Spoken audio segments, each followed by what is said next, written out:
നിലമ്പൂർ തേക്കിന്റെ കരുത്തോടെ ആര്യാടൻ ഷൗക്കത്ത് അങ്ങനെ കേരളത്തിന്റെ നിയമസഭയിലേക്ക് കടന്നു വരികയാണ്. റൗണ്ട് 16ാമത്തെ റൗണ്ടിൽ നേരിയ ലീഡ് നിലനിർത്താൻ സ്വരാജിന് കഴിഞ്ഞിരിക്കുന്നു. വളരെ ചുരുക്കം റൗണ്ടുകൾ മാത്രമാണ് ഇടത് സ്ഥാനാർത്ഥിക്ക് അത് പറ്റിയിരിക്കുന്നത്.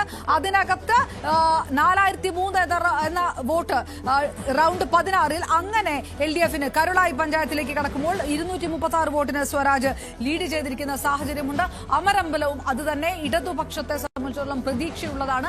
ഇപ്പോൾ 10,000 കടന്നിരിക്കുന്ന ലീഡ് ആര്യാടൻ ഷൗക്കത്തിനുണ്ട്. ആ 10,000-ൽ നിന്ന് താഴേക്ക് വരുമോ ഈ രണ്ട് പഞ്ചായത്തുകൾ എണ്ണുമ്പോൾ എന്നുള്ളതാണ്. പക്ഷേ നേരിയ തരത്തിലുള്ള ലീഡാണ്. കഴിഞ്ഞ തവണ നല്ല ലീഡ് ഉണ്ടായിരുന്ന 2 പഞ്ചായത്താണ്. പക്ഷേ അതങ്ങനെയല്ല, ഇത്തവണ വളരെ നേരിയ ലീഡാണ് ഉണ്ടായിരിക്കുന്നത്. എന്തായാലും പോത്തുകല്ലുണ്ടായ തിരിച്ചടിയേക്കാളും ഭേദമാണ് ഇടതുപക്ഷത്തിന് എന്ന് പറയാം.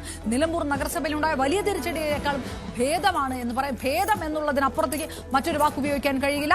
ഇടതുപക്ഷത്തെ സംബന്ധിച്ചിടത്തോളം അത് വലിയ തിരിച്ചടി തന്നെയാണ്. ഭരണവിരുദ്ധ വികാരം എന്നത് UDF നേതാക്കൾ പറഞ്ഞു കഴിഞ്ഞു. ഭരണവിരുദ്ധ വികാരം എന്ന് UDF നേതാക്കൾ വ്യക്തമാക്കുന്നു. കൂട്ടായ്മയുടെ വിജയമെന്നാണ് അടൂർ പ്രകാശ് പറഞ്ഞത്.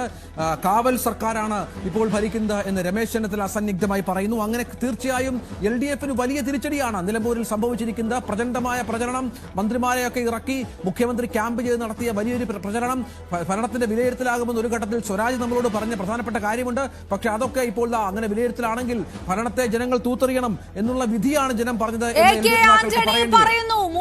ആന്റണിയുടെ പ്രതികരണം വരുന്നു. UDF സർക്കാർ വരാൻ പോകുന്നതിന്റെ സൂചനയാണ്. 2 വട്ടം ഭരിച്ചു, ഇനി 3-ാം ഊഴത്തിന് ആരും സ്വപ്നം കാണണ്ട എന്ന് പറയുന്നു.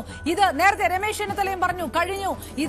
ഇത് സെമി ഫൈനലാണ്. ഇനി വരാനിരിക്കുന്ന 2026-ലെ തെരഞ്ഞെടുപ്പിനുള്ള സെമി ഫൈനലാണ്. സർക്കാർ പുനർവിചിന്തനം നടത്തണം. അത് UDFനോട് കണ്ണു തുറക്കാൻ അൻവറും പറഞ്ഞിട്ടുണ്ട്. ജനകീയ വിഷയങ്ങൾ, മലയോര മേഖലയിലെ കർഷകരുടെ വിഷയങ്ങളടക്കം വിഷയങ്ങളൊന്നും ശ്രദ്ധിക്കപ്പെട്ടില്ല. ഈ ജനകീയ വിഷയങ്ങളൊക്കെ ഇതിനകത്ത് വന്നിട്ടുണ്ട്. രാഷ്ട്രീയ വിഷയങ്ങൾക്കപ്പുറത്തേക്ക് അതൊക്കെ വോട്ടായിട്ടുണ്ട്. അത് ഇടതുപക്ഷത്തിന് പരമ്പരാഗത വോട്ടുകൾ അവിടെയുണ്ട്. അവിടെ ഒരു നേരിയ ലീഡാണ് നിലനിർത്താൻ കഴിഞ്ഞിരിക്കുന്നത്. അപ്പോഴും ഒരു തിരിച്ചടി അതിനകത്തുണ്ടാവുന്നുണ്ട്.